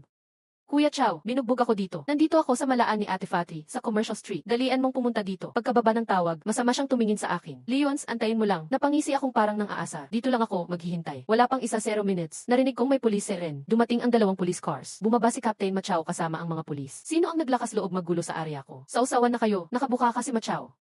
Xiao Bing, sino ang tumira sa'yo? Tinuturo ako ni Tangbing. Kuya Chow, siya yon. At pati ang babae. Dakpin niyo agad sila. May senya si Machao sa mga pulis. Dalhin niyo sila. Umalalay agad si Suliksoan sa harap ko. Malabig na sagot, self-defense lang kami. Sila ang nauna. Machao, malamig ang sagot. Kung self-defense ba yan? Doon na sa presinto pag-usapan. Nakangisi si Tangbing sa gilid. Tingnan natin kung magyabang ka pa, Leons. Lalong nanlaban ang tingin ni Suliksoan. Kinuha niya ang isang itim na badge holder. May gold print, National Security ng Dragon Country. Pilipinas na tuksong tawag. Kitang-kita sa ilaw ang logo. Siya mismo ang nasagi. Kita ang official seal. Parang nanigas ang mukha ni Machao. Halos bumigay ang tuhod niya. Nahulog na siya halos. National Security pala sila. Laking gulo ng pinasok ko. Binalik ni Suliksoan ang badge. Tinitigan niya si Machao ng malamig. Ngayon, dadalhin mo pa rin ba kami sa istasyon ng pulis? Agad na umiling si Machao. Pilt siyang umiti na parang mas gusto pa niyang umiyak. Lahat lang to ay hindi pagkakaintindihan. Lumapit agad si Tangbing Jing. Chao, huwag kang matakot. Matagal ko nang inusisa si Leons. Isa lang siyang may-ari ng maliit na hardware store. Wala siyang kahit anong koneksyon. Yung babaeng yun, nagbabluff lang yan. Masama ang tingin ni Machao sa kanya. 3 van ang dumating ng sabay-sabay. Binuksan ang pinto ng sasakyan. Mahigit 20 malalaking lalaki na nakaitim ang bumaba. May hawak silang mga bakal na tubo. Dumating na yung tauhan ni Tangbing. Lumapit ang kalbong lider kay Tangbing. Boss Bing, sila yon. Itinulak ni Tangbing si Machao. Malupit ang ngiti sa mukha niya. Mga kapatid, yung 2 yan ang target. Bubugin niyo sila ng todo ngayon. Pula ang mga mata niya habang nakatitig sa akin. Leons, dahil sa'yo ito na ako ngayon. Wala na akong natirang kahit ano. Kung di na ako makakapasok sa gobyerno, ako na lang ang magiging boss dito sa Kingsheng. Ngayong gabi, sisikat ang pangalan ko. Takot na takot si Machao. Agad siyang lumapit at hinawakan si Tangbing. Tangbing, nababaliw ka na ba? Sila ay mula sa National Security Department. Pag ginalaw mo sila, lagot ka talaga. Hindi naniniwala si Tangbing. Tara mga kapatid, sino mang makaputol ng binti ni Leons, bibigyan ko ng 1,000 piso. Pinalibutan kami ng mga guns na may hawak na bakal. Tumakbo si Son Kingshan at 2 pa para protektahan ako. Sa mismong oras na yun, may narinig kaming pulis siren na palapit. Napakaraming pulis ang dumating. 1, 2, 3, mahigit 10 police cars sunod-sunod. Napaligiran nito ang barbecue stand. Pinalibutan kami. Bumukas ang mga pinto ng sasakyan. Bumaba agad ang maraming pulis. Mahigpit ang kanilang cordon. Si Zheng Xiangyang, hepe ng pulisya ng Kingsheng, bumaba siya ng mabilis mula sa unahang police car. Matapos siyang tawagan ni Son Kingshan, tinipon niya agad lahat ng puwersa ng pulisya. Si Machao at Tangbing ay nanlaki ang mata sa takot. Pareho silang takot na takot. Nanghihina na ang tuhod ni Machao. Usal niya, lahat ng pulis sa lungsod nandito na. Mabilis na sumingit si Zheng Xiangyang sa gitna ng tao. Kaagad niyang nakita akong pinoprotektahan ng agents ng National Security. Medyo gumaan ang loob ko. Dumiretso siya sa harap ni Tangbing. Nag-aapoy ang tingin niya. Nagmadali si Tangbing na kunin ang sigarilyo sa bulsa. Binibigyan ng pa-charming kay Chief Zheng. Magyosi po tayo. Taiko ay Deputy Director ng Audit Bureau ng Kingsheng. Ni hindi tinitigan ni Zheng Xiangyang ang sigarilyo. Isang galaw ng kamay, nalaglag ang sigarilyo. Kahit pa ang tatay mo ay direktor. Anong pakialam ko diyan? Namula ang mukha ni Tangbing. Galit na galit si Zheng Xiangyang. Tinuturo niya si Tangbing at at galit na sigaw kung hindi ako tumugon. Pati buong Qingsheng damay sa gulo nyo. Medyo alam niya ang impormasyon ko. Ako ay national high-tech talent na dapat protektahan. Pinakamahalagang eksperto sa siyensya. 24 hours akong protektado ng national security. Kung may nangyari sa akin dito sa Qingsheng, damay ang buong lungsod. Kung kalabanin nyo si Kim Ili, kalaban nyo buong Qingsheng. Arestuhin silang lahat. Walang makakatakas. Agad sumugod ang mga pulis. Hinuli si Tang Bing at Ma Chao na tulala pa. Pati ang mga kalbo at tauhan, isa-isa silang kinontrol. 2 pulis ang nagkandado kay Wang Bing sa lupa. Pumapalag pa siya, bakit nyo ako hinuhuli? Tatay ko ang deputy director ng audit bureau, Leons. Isa lang siyang may-ari ng hardware store. Bakit nyo siya binabantayan? Hindi pa rin niya maintindihan. Isang maliit na negosyante lang siya sa hardware. Paanong ang police chief na peke sa kanya? Pati buong city police force ginamit para sa kanya? Lumapit si Zheng Xiangyang sa harap ko. Nagbigay galang siya, Sir Lee, sorry po kung natakot kayo. Sisiguruhin ng Qingsheng Police na maimbestigahan ng husto ang insidenteng ito. Ibinibigay namin ang buong paliwanag sa inyo. Sabi ng doktor ng basta, talagang kailangan ayusin ang law and order dito sa Qingsheng. Yan lang ang isang linya. Kinilabutan si Zheng Xiangyang sa narinig. Pero sa oras na yun, may malakas na ugong sa langit na patingala ang lahat. Mabilis na papalapit ang military helicopter. Hangin mula sa propeller ay nagpapalipad ng mga dahon sa tabi ng kalsada.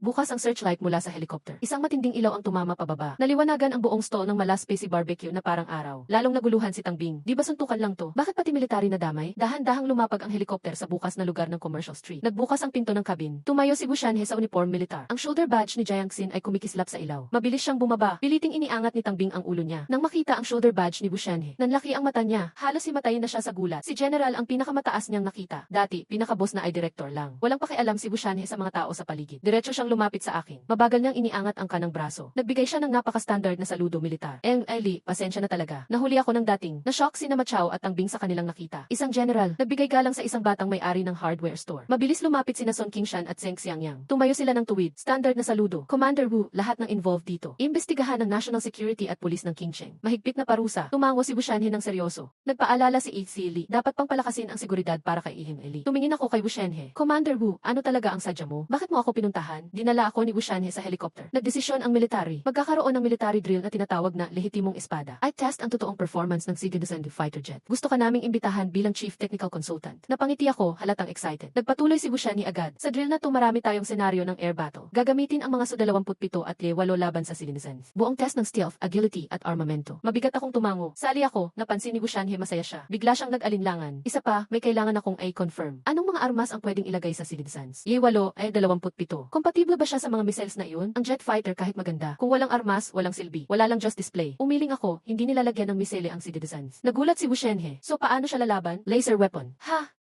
Parang dinig ko mali, noong year 2000, laser weapons research. Nasa laboratorio pa lang ang development. Eli, alam naming genius ka. Pero masyado ng advance ang laser weapon. Ang current technology natin, hindi pa kaya ang laser sa totoong laban. Kumpiyansa akong sagot. Kung hindi kaya ng iba, di ibig sabihin di ko kaya. May laser cannon ako. Nasa hardware store ko nga. Parehong tingin ni Bushanhe. May tagong laser cannon sa hardware store. Nung ginawa ko ang Citizen, sinabayan ko na ang laser cannon. Pero noong test flight, tinanggal ko muna. Bagong teknolohiya kasi, baka magka-aberya sa ere o makaperwisyo sa tao sa lupa. Kinuha ni Bushanhe ang radio. Mahinahon siyang nag-utos. As deploy agad ang isang batalyon. Pumunta sa Qingsheng Kiguang hardware store. Alerto ang buong syudad. Ihanda ang helicopter. Ready anytime for weapon transport. Pagkalipas ng kalahating oras, maraming armadong sundalo ang dumating sa hardware store. Binalot ang buong kalye, walang labasan. Sumakay kami ni Suliksuan pabalik sa hardware store. Habang nasa biyahe, tumawag ako sa bahay. Ma, pupunta ako sa ibang lugar para bumili ng supplies. Di muna ako uwi ngayon. Mag-ingat ka lagi sa biyahe. Sandali tumigil si Buxiuli. O nga pala, tawagan mo si Iksuan kung may time ka. Kumustahin mo siya paminsan-minsan. Mabait naman yung babae. Huwag mo sayangin ang oportunidad. Mabilis akong tumingin kay Suliksuan sa tabi ko. Nakatingin lang siya sa labas ng bintana. Mahina ang ilaw. Binibigyang linya ang mistulang art ng mukha niya. Nagmadali akong nagtanong, gets na? Binaba ang tawag. Tahimik sa loob ng helicopter. Tumingin ako kay Suliksuan. Napansin ko ang tenga niya. Namumula na pala. Dumating kami sa Kiguang hardware store. Ako, si Bushanhe at Suliksuan ay pumasok sa likod. Sa isang tagong sulok, inalis ang canvas. Isang laser cannon na kulay puti. Napakakinis ng disenyo. Nakafit para sa Citizen aircraft. 3 arko ang dulo ng kanyon. Nakaayos na agad. Dark blue ang mirror. Sobrang high-tech. Dahan-dahang hinipo ni Bushanhe ang kanyon. Hindi mapigilan ang pagginig sa excitement. Sa ibang bansa, bilyon ang ginastos sa laser cannon. Hanggang ngayon, wala pa silang resulta na pwedeng gamitin. Ngayon tayo ang nangunguna. Maingat na binuhat ng mga sundalo ang laser cannon sa helicopter. May 15.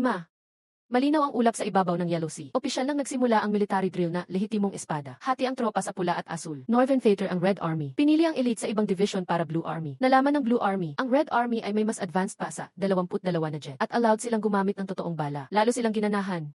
Sa cockpit ng 27, matapang na nagsalita si Pilot Seng Junrong. Parang minamaliit nila tayo. Akala nila pag may advance na jet, panalo na agad. Lumabas na ang utos mula command center. Nagsimula nang lumipad ang mga jet. Dumaan kami ni Wushanhe sa security checkpoint. Diretso sa command center ng Red Army. Busy lahat ng staff sa trabaho. Pero nang makita nila na bata pa ang gumawa ng citizen, nagulat ang lahat. Hindi ko sila pinansin. Tumutok ako sa electronic map sa pader. And Lee, kung mag-decision ang military na mass-produce ang citizen, nakasalalay sa drill na ito. Gusto sanang bilinan pa ni Wushanhe. Kalma lang ang mukha ko. Commander, sundin lang ang plano. Tinignan ko ang electronic map. Relax ako. To be honest, kung ayaw ko lang talaga mapahiya ang Blue Army. Sa 0 minutes, tapos agad ang drill na to. Napanganga si Wushanhe. Tahimik na bulungan ang ibang staff. 0 minutes, tapos na agad. Ang air battle. Parang joke naman yan. Hindi ko na pinaliwanag pa. Umupo ako sa control panel. Mabilis gumalaw ang mga daliri ko sa buttons. Target lock mode on. Stealth capacity max. Laser cannon, puno na ng energy. Nasa likuran ko si Suliksuan. Punong-puno ng respeto ang tingin. Ilang minuto pa, pinindot ko ang huling buton. Tumingin ako kay Wushanhe. Okay na, setup complete. Pwede nang lumipad. Malalim ang hininga ni Wushanhe. Lumapit siya sa communicator. Mahinahon siyang nag-utos. Everyone ready. Lumipad ang Sigen Senzu fighter jet. Di gaya ng ibang jet, hindi na kailangan ng mahabang runway. Lumabas ang bluish na exhaust sa ilalim ng jet. Matatag na lumipad pataas. Mabilis na sumirit papunta sa ulap. May 8 sa 27 at 8A8. Kabuang 26 fighter jets ng Blue Force. Nagbuo ng maayos na formasyon. Parang madilim na ulap na dumidilim. Sinulyapan ni Zeng Junrong ang radar screen. Nakakita ba kayo ng enemy jet sa radar nyo? Umiling ang ibang piloto. Walang radar signal. Blanco ang screen. Hindi rin ako nakakita. Sa command center ng Blue Force, bukas lahat ng radar screen. Pero bukod sa sariling mga jet, walang ibang signal sa screen. Parang naglaho ang Red Force jets. Sa oras na ito, tahimik nang nakarating ang War Dragon sa exercise area. Tension ang atmosphere sa Red Force Command. Nagpalipad ang Blue Force ng 16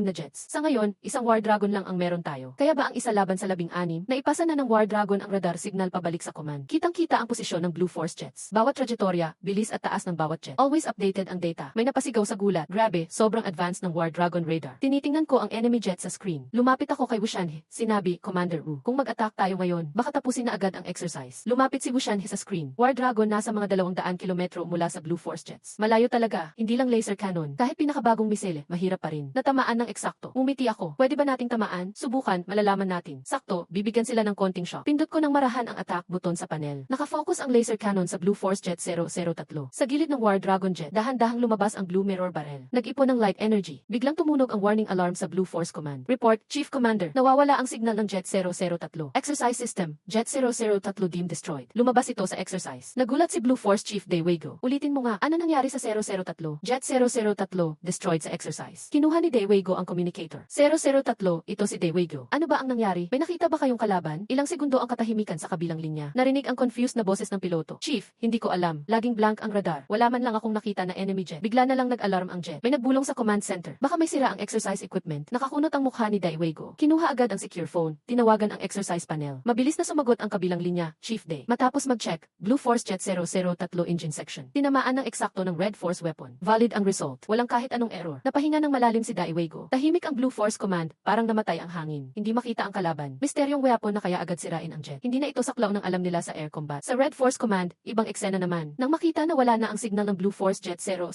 sa screen. Nagulat si Wushanhe. Tapos tumawa ng malakas. Grabe, ang laser cannon na to. Sobrang galing. Tumama ng eksakto kahit 200 kilometro ang layo. At hindi pa nahuli. Kalma lang ako. Commander Wu. Dati nung nagtuturo ako sa mga piloto sa Beijing. Si Zeng Junrong ng Southern Theater Command. Sobrang tiwala sa 8-loop tactics. Sakto ngayon.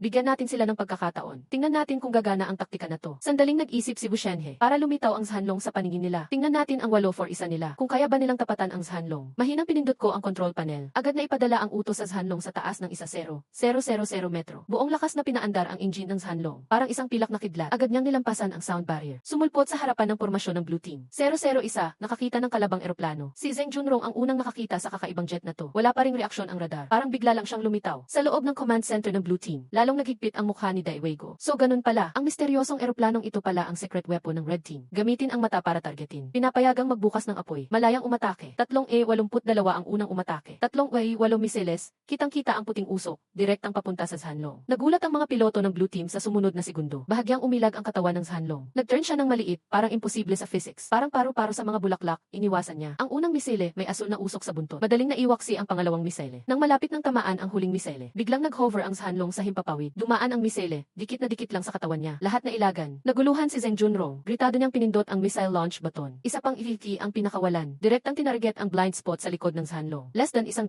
meters na lang ang distansya ng missile sa Zhanlong. Biglang sumabog ang missile sa ere. Walang banggaan, walang na-trigger na stealth mode. Parang may nabanggang energy wall sa ere. Matindi ang tingin ni Zheng Junrong sa Zhanlong. May napansin din siyang kakaiba sa wakas. Sa sikat ng araw, parang may kumikislap sa gilid ng Zhanlong. Mabilis na nawala. Sumigaw siya, nakita ko. May kumikislap sa katawan ng eroplano. Siguro yun ang dulo ng baril niya. Pero wala siyang pinalabas. Paano na-intercept ang missile? Walang makasagot. Sa Blue Team Command Center, nakapulupot pa rin ang kilay ni Daiwego. Hindi makita sa radar ang kalaban pero nagiging balaaga ang mga missile sa ere ng bigla na lang. Report sa main commander. Blanco pa rin ang lahat ng radar. Yung stealth niya, sobrang taas, hindi na namin ma-detect. Muling narinig ang boses ni Zheng Junrong. Nag-ulat sa command center. Hindi namin makita ang atake nila. Hindi namin maiwasan ang interception nila. Kung itutuloy to, parang target lang kami. Hinihiling na gamitin ang 8-4-1 tactic. Biglang natahimik ang Blue Team Command Center. 8-4-1, ibig sabihin, at least 7 piloto at 7 jets ang matatanggal. Gagamitin ang sariling katawan para punan ang agwat sa teknolohiya. Mabigat pa rin ang mukha ni Daiwego. Kahit practice lang to. Pero wala nang ibang paraan. Wala na talagang ibang solusyon. Para lang makalaban sa eroplano nilang sobrang lupit. Lahat maghanda para sa 8-4-1 tactic. 0-0 isa mag-lead. 7-82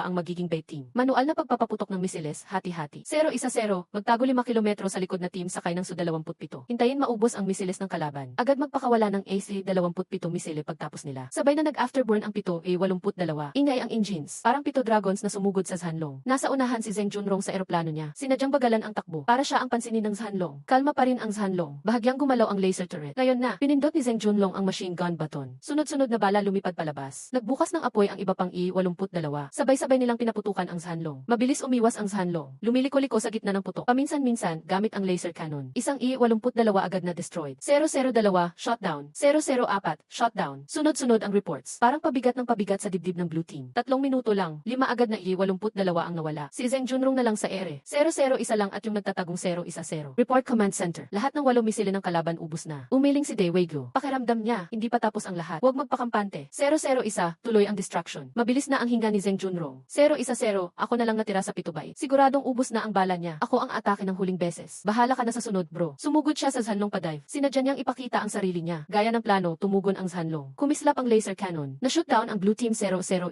jet. Nabigla ulit ang Blue Team. Kahit 8 missiles padala niya, dapat ubos na yon sa atake at depensa kanina. Bakit meron pa? Pero napilitan si Zheng Junrong na umalis sa practice na may panghihinayang. Wala nang atrasan ang Blue Team. Agad nag-utos si Daiwego. 010, ngayon na. Atakihin ang tirakhirang Su-27. I-target ang Zhanlong. Isang AC-27 missile. Diretsong lumipad papunta. Dapat tamaan mo. Lahat hold ng hininga sa command center ng Blue Team. Ang 8-4-1 tactic na to. Puno ito ng lungkot at desperasyon ng Dragon Air Force. Malalaman na natin ngayon kung kaya ba o hindi. Bago tumama ang misile, biglang nag-hover ulit ang Zhanlong. Agad sumabog ang AC-27 sa ere. Nagsiliparan ang mga piraso. Sumunod, muling nag-charge ng enerhiya ang laser cannon ng Zhanlong. Na-shoot down ang Blue Team 010. Bigong nagtapos ang 8-4-1 tactic. Impossible to. Sinuntok ni Daiwego ang lamesa. Sabi ubos na ang 8 misile ng kalaban. Paano pa siya nakapabagsak ng another jet? 010, may mali sa sistema. Sa viewing area ng military exercise, nanonood ang team 611 ng LAV na training. Napanganga na silang lahat. Bilog na ang mata ni Director Hao Hailin. Sobrang astig na nito. Stealth, super maneuver, weapon system. Top level lahat. Lumingon siya. Kay Director Zhangguoqi ang ng 601, Lao Zhang. Kayo pala gumawa ng jet na to. Talagang tinago niyo ng matindi. Umisi si Zhangguoqi ang, teka lang. Pagkatapos ng exercise, malalaman mo rin. Natapos ang Legion War Game, Red Team ang panalo. Si Wu Shenhe, commander ng Red Team. Dala ang special consultant na si Leons, pumunta sa viewing area. Mga pinuno ng military, mga core personnel ng military industry. Nagtipon-tipon lahat ng war game judges. Sabay-sabay silang tumingin sa akin. Matulis ang mata ni Edong Liang. Agad siyang naglakad papunta. Mahigpit na kinamayan ako. Galing mo, bata. Napakahusay mo. Ang Zhanlong ay talagang pambansang sandata. Itinaas ko ang likod ko. Maraming salamat, sir. Ang paggawa ng armas para sa bansa ay tungkulin ko. Biglang may narinig ng mga apuradong hakbang sa pintuan. Si Daiwego, commander ng Blue Team. Bitbit ang mga piloto kasama si Zheng Junrong. Lumapit ng mabilis, galit na galit. Diretsong lumapit si Daiwego kay Edong Liang, commander ye. Hindi ako kumbinsido.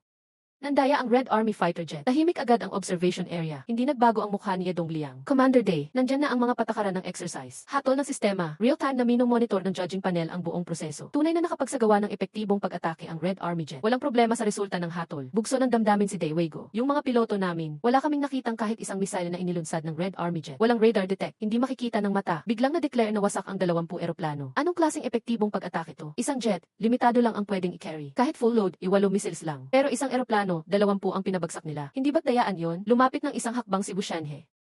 Laude, sino nagsabi sa'yo na misiles dala ng jet namin? Napatigil si Daiwego.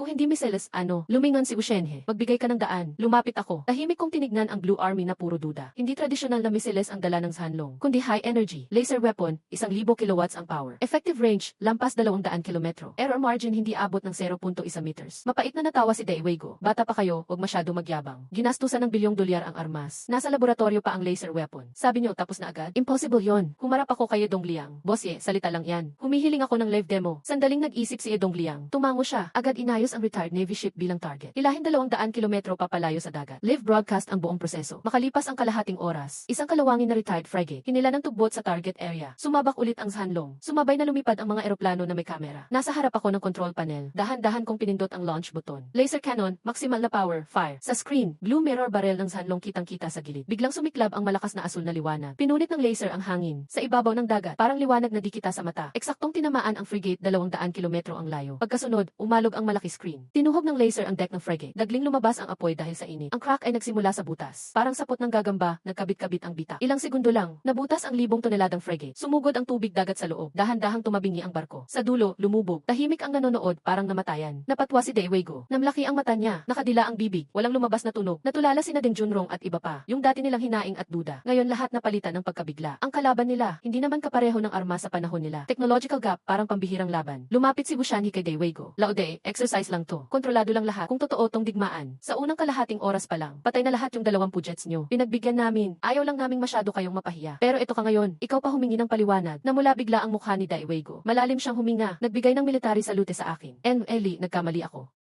Ako ang may makitid na pananaw. Sa iyo at sa teknolohiyang militar ng Bansang Dragon, ipinapaabot ko ang taos-pusong paghingi ng paumanhin. Tumindig rin ang tuwid sina Zeng Junrong at iba pang piloto at nagbigay saludo sa akin. Mumiti ako kay Zeng Junrong, Kapitan Zeng. Ngayon, hindi na kailangan. 8-1 ang palit ninyo. Mas lalo pang hindi nakakailanganin sa hinaharap. Lahat ay tulala pa rin sa lakas ng laser cannon. Ilan ay nag-uusap tungkol sa kakaibang lakas ng War Dragon. Nasa harap pa rin ako ng control panel. Handang ibalik sa base ang War Dragon. Biglang sumeryoso ang mukha ko. Mali, Wushen. Ako ang unang lumapit. Sa screen bukod sa coordinates ng military exercise, may isa pang maliit na pulang tuldok na kumikislap. Lumilipad dito sa East China Sea sa kakaibang paraan. Wala pang 100 kilometro mula sa sentro ng exercise. Eli, anong nangyari? Tinuro ko ang pulang tuldok na iyon. Na-detect ng quantum radar ng War Dragon ang unknown na airborne object. Coordinates 37°52 north, 124°36 east, altitude 5 kilometers, speed 18 Mach. Tingin ko ay 15 jet ng Estados Unidos ito. May nagtanong ng may pagdududa. Bantay ng mga radar natin mula umpisa sa buong area. Kung may kalaban na lumapit, matagal na sanang tumunog ang alarm. Namula ang mukha ni Dongliang. Mahigpit ang utos, activate lahat ng radar na yan din. I-scan ang buong frequency sa paligid. Tuloy-tuloy ang mga staff sa pagpindot ng keyboard. Lumipas ang ilang minuto. Walang lumabas sa screen. Ulat, commander. Tapos nang nag-scan lahat ng radar. Walang air signal na nakuha sa area. Napatitig sa akin si Daewego. Kita sa kanya ang kalituhan. Sir, magaling nga ang radar ng War Dragon. Pero pagkatapos ng laser cannon output, pwede kaya nagka-error sa parts. Pinutol ko siya, hindi nagkakamali ang radar ng War Dragon. Pinaghihinalaan ko. Pinuntirya talaga ng eroplanong ito ang ating military exercise. Gusto nilang mang-espiya ng info. Sandali akong tumahimik. Matatag kong sinabi, hindi basta-basta ang teritoryo ng Dragon Country. Kung lalampas sila sa red line, dapat may kapalit na kabayaran. Tumingin si Dongliang sa akin, Din Eli. Balak mo ba ipalipad ang War Dragon? Para bigyan sila ng leksyon. Nakuha ni Dongliang ang ibig kong sabihin. Hindi lang papalayasin, kundi pababagsakin direkta. Mahinang sabi niya, tama yan.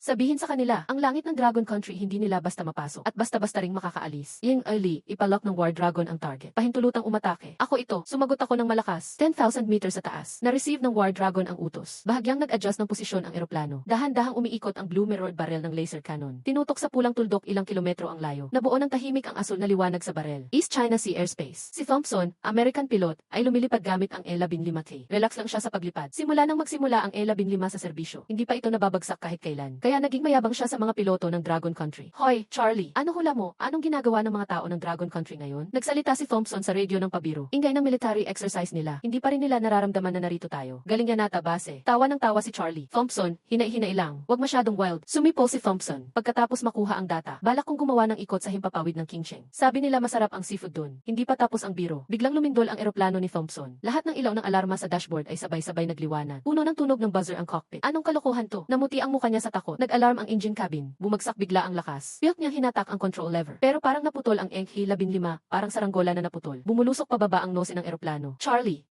Nai-interfere ako. Sigaw ni Thompson sa radio. Sino nag-interfere sa'yo? Walang lumalabas sa radar. Walang sign ng interference. Wala ring signal ng eroplano. Sigurado ka bang hindi sira ang eroplano mo? Tinitigan ni Thompson ang bumabagsak na altitude. Siguradong hindi ito ma-function. Engine compartment talaga ang in-interfere. Magpaparachute ako. Hinila niya bigla ang ejection lever. Boom! Bumukas ang canopy. Na-eject palabas si Thompson. Nilingon niya ang bumabagsak na NA-15. Hindi pa rin siya makapaniwala. Anong kasangkapan ang kayang sumira ng depensa at mailagan lahat ng radar? Tahimik na in-interfere ang eroplano niya. Hindi agad bumalik sa base ang Silver Wing. Sa control ko pa ito. Full power ang makina. Naging isang silver light ito. Lumipad papuntang silangan. Nasa air si Thompson, nakabitin pa. Gulat niyang tinignan ang dagat. Bumagsak ang NA-15 sa dagat. Nagpakita ng puting alon. Bigla, may nakita siyang kumikislap sa ulap. Isang flash of light ang dumaan. Mabilis na mabilis, nangilabot siya sa takot. Yung nag-interfere sa eroplano ko. Yun kaya ang nakita ko kanina? Ano kaya talaga yun?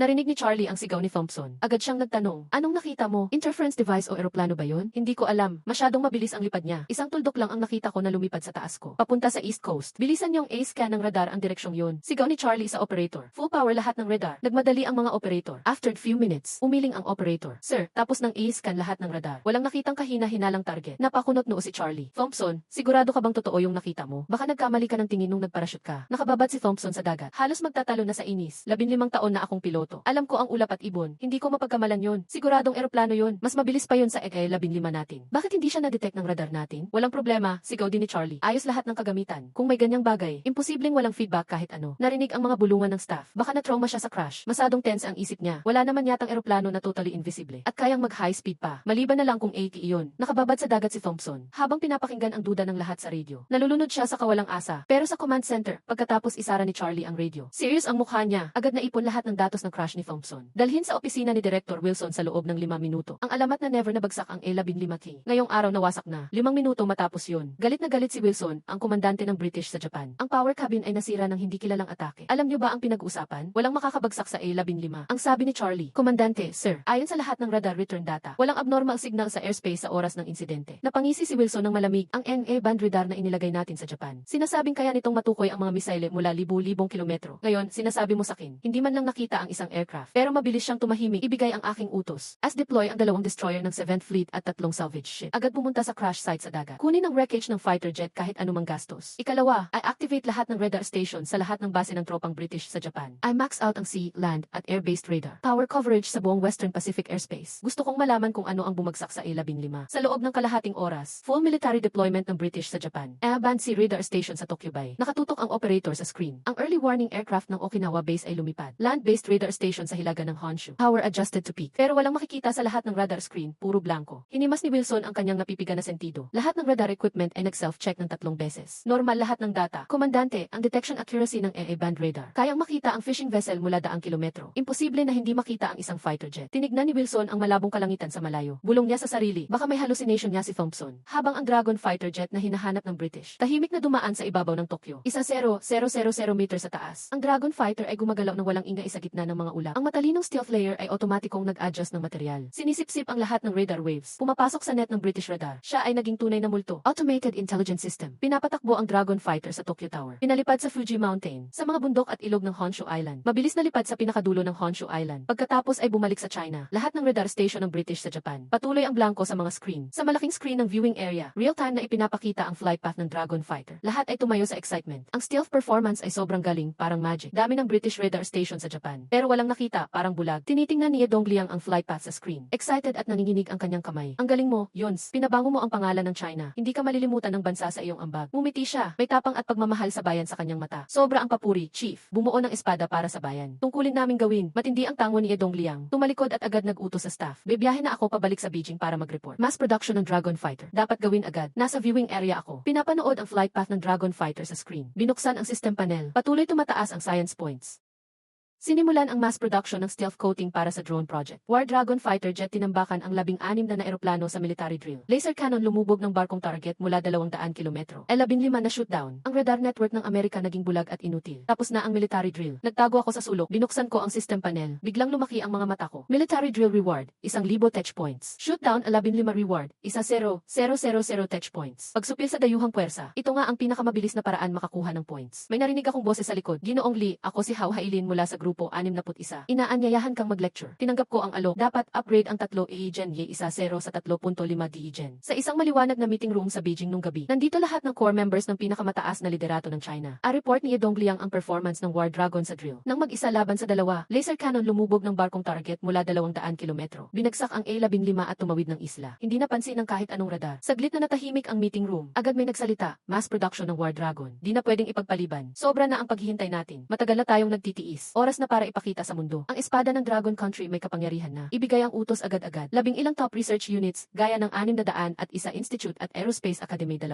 Sabay-sabay pumasok sa wartime state. Sa loob ng isang taon, siguradong paliliparin ang test aircraft. Pero ang mga pilot ng Northern Theater, walang makangiti. Pinagmasdan ni Wang Yang ang runway na tulala. Ang pagdating ng War Dragon, pinapakita na di na kailangan ng piloto ang eroplano. Kaya nitong gawin ang mga tactical actions na di abot ng isang lifetime ng mga piloto. Nung hapong iyon, nagpaalam siya sa unit. Tuloy-tuloy sa Qingsheng, Kiguang Hardware Store. Kumakalembang ang wind chime. Tumingala ako at nakita si Wang Yang na mukhang pagod. Napahinto ako saglit. Ginoong Li, sobrang galing ng War Dragon. Ibig sabihin ba, sa susunod na air battles, hindi na kami mga piloto ang kailangan? Kumuha ako ng tubig. Napansin ko ang pag-aalala niya. Wang, ang 6 Gen jets ang feature. Pero ngayon, 3 GE, 4 CE, at 5 Gen pa rin ang laganap. Hindi lang pwedeng umangkas sa isa o 2 top jets ang depensa natin. Mas mahalaga ang maayos na equipment system at pati ang production ng 3 GE, 4 Gen jets. Hindi laging kailangan natin gamiting sarili. Napaisip si Wang Yang, kung di gagamitin para saan? Ibenta sa iba, Amerika at Russia. Kumikita ng malaki sa pagbenta ng jets taon-taon. Pwede din natin ibenta sa Middle East, Africa, at Southeast Asia. Maraming bansa ang interesado. Kikita tayo, pwede pang ipuhunan pa sa military research. Bubuka ang bibig ni Wang Yang. Naiintindihan naman niya ang rason, pero hindi mapalagay ang loob niya. Ininom niya ang tubig. Naubos sa isang lago, lumabas ng hardware store. Pinanood ko siyang umalis, napabuntong hininga ako. Ang progreso ng national defense, lagi nang gawa sa maraming pagkabigo ng iba. Habang nag-iisip pa ako, nag-vibrate ang phone. Tumawag si Nanay Wuxiuli. Xiaose, punta ka agad dito sa tindahan. Si Duke Xiaowen may dalang mga regalo. Ayaw umalis dito. Sabi niya gusto kanyang makita. Naging seryoso mukha ko. Nung nag-break kami, sabi niya wala akong pag-asa dahil sa hardware store. Ngayon na may naaabot ako. Biglang lapit na naman siya. Ang convenience store nasa kabilang kalye lang. Kita ko agad si Duke Xiaowen nakaupo sa maliit na upuan. Maraming gatas at prutas sa harap niya. Nakita niya ako, kuminang ang mga mata. Nagpilit siyang ngumiti. Yunse, pwede ba tayong mag-usap ng maayos? Mali ako noon. Patawarin mo ako, pwede ba? Mapait akong gumisi, Duke Xiaowen. Nakalimutan mo ba sinabi mo noon? Sabi mo, stuck na ako sa lumang hardware store. Habang buhay wala akong mararating. Ngayon, nagpapakaawa ka. Talaga bang ako ang gusto mo? O yung pwede ko na ngayong ibigay? Namula agad ang mga mata niya. Linse, seryoso ako, gusto kitang balikan. Unang ginawa ko pagkabalik, ikaw ang mahal ko. Ikaw din naman ang namimili ng mayaman. Kahit mag-isa ako habang buhay, di kita babalikan. Hinila ni Wuxiuli si Suliksuan palapit. Duke Xiaowen, malinaw ha. Ito si Suliksuan, girlfriend ni Xiaosi. Umalis ka na.